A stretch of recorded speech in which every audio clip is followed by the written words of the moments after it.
Washington's Drive at 5. Today's top stories, in-depth, breaking news, and traffic and weather every 10 minutes first on the 5s. 105.9 FM. And AM 630. WMAL. It's 5:08 on WMAL, where Washington comes to talk. Good afternoon. I'm Larry O'Connor. And yes, we're keeping an eye on that tornado warning as well as the severe weather hitting our area at this hour. And as more news comes in and develops, we will deliver it to you. We have plenty more today as well. Earlier today, the House voted to curb the NSA's collection of phone data. One voice was very strong in opposition to that. That voice was Representative Peter King. He joins us coming up. No, Steve King, excuse me. Representative Steve King joins us in just 10 minutes. Lots of Kings in the House. Also, in 30 minutes, we're going to talk about what the Senate did today. The Senate, 50 senators got together to petition the NFL to change the name of the Washington Redskins. Let me put this in context. 50 senators got together and agreed on that and passed that and sent a letter to the NFL. But 50 senators couldn't find it in them to take up the House's bill on reforming the VA. Yesterday, 390 Republicans and Democrats got together and passed a House bill to reform the VA, and today your U.S. Senate, led by Harry Reid, couldn't even find themselves to bring it up and to discuss it. Joining us now to discuss it is Lieutenant Colonel Oliver North, of course, a Fox News analyst, and also host of a brand new Memorial Day special this weekend on Fox Business Channel. I want to talk to you about that in a moment, but let's get to this VA. I know this hits home for you, Lieutenant Colonel Oliver North. Larry, it is disgusting to think that the Senate was going to take up the issue of the name of a football team as a higher priority than the millions of veterans who have been abused and quite frankly, in some cases, killed by the Veterans Administration. I know how important this is to you. I know that you talk all the time, not only to our active serving military, but also to the vets.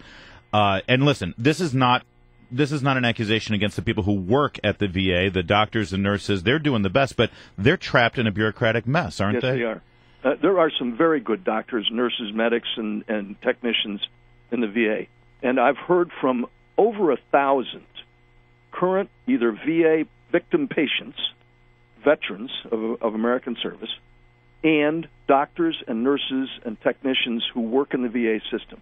And you'll see coming out tonight a column that I'm putting together, making sure that everybody's clean with it, because I don't want to get somebody cross-threaded. But several of them have called me asking, how do I get whistleblower status? And I've put them in touch with the right people up on Capitol Hill.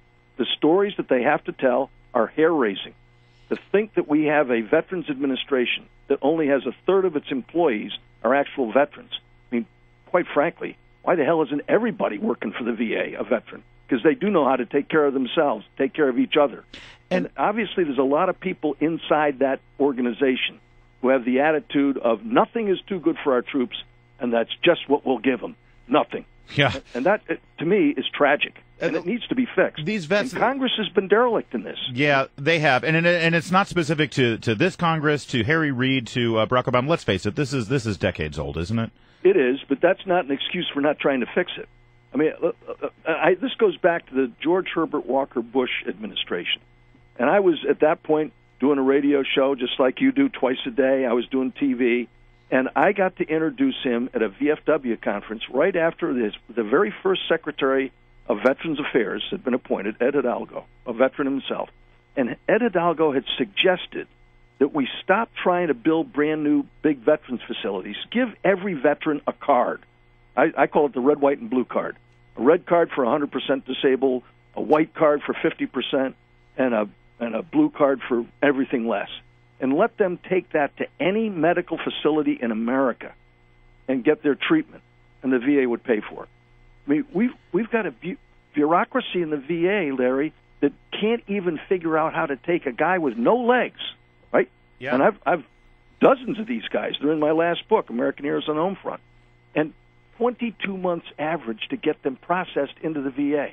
I've had guys talk to me about the prostheses that they were given by the military in the military medical system that the VA can't even replace or repair. So I've had guys tell me that they've waited 6 or 7 months to see a specialist. And in my own particular case, I was told to come back 6 or 7 months and we'll see if we can get somebody to take a look at your cancer. if I didn't have a Fox medical plan, I would be dead today.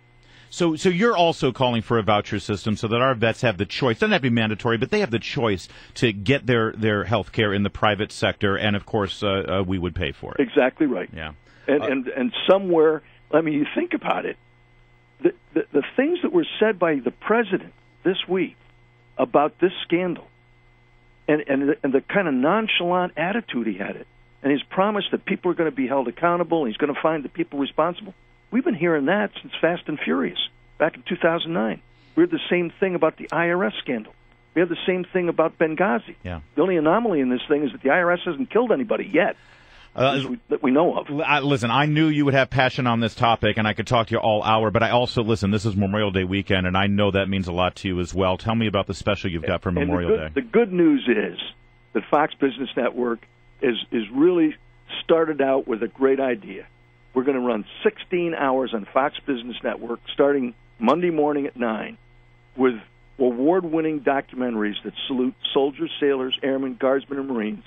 6 episodes of World War II, 2 on Korea, 3 on the Cold War, 3 on Vietnam, and Iraq and Afghanistan. And just let everybody see the heroes that I've gotten to keep company with, over 10,000 of them now, since we've started this documentary series. It's reality television, Larry. Yeah. Well, thank you. It's real reality television. You exactly. Better than the Real Housewives. All right. Lieutenant Colonel Oliver North, thanks for joining us. Thanks for bringing some passion and some great ideas. I'm glad that you're thinking about solutions to this instead of just pointing fingers. We Thank will you, do sir. so.